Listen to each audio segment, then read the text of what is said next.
Hello, ladies and gentlemen. This is Val, your English teacher, and this is your daily English practice with Val.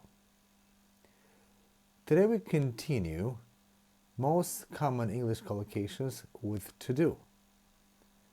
I remind you that on day one, we did some collocations with such expressions like to do business with, do nothing, do someone a favor, do the cooking, do the housework.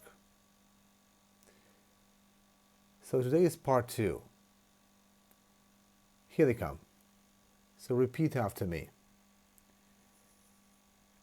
I generally do the shopping after work. Or you can say, I generally do my shopping after work.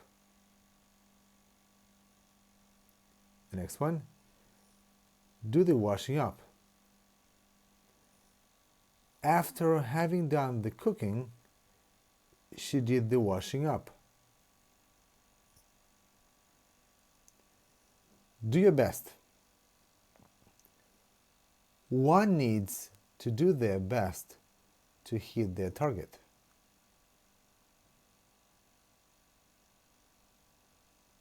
Do your hair.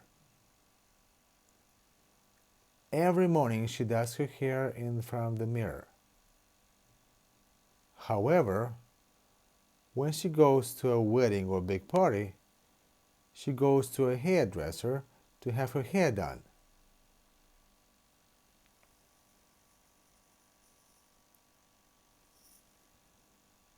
And the last one, do your homework. A child should not spend more than 2 hours per day with doing his or her homework. I do encourage you guys to go back and review the old days. Only through reviewing you start memorizing. So this is going to be it for today. I'll see you soon. So long.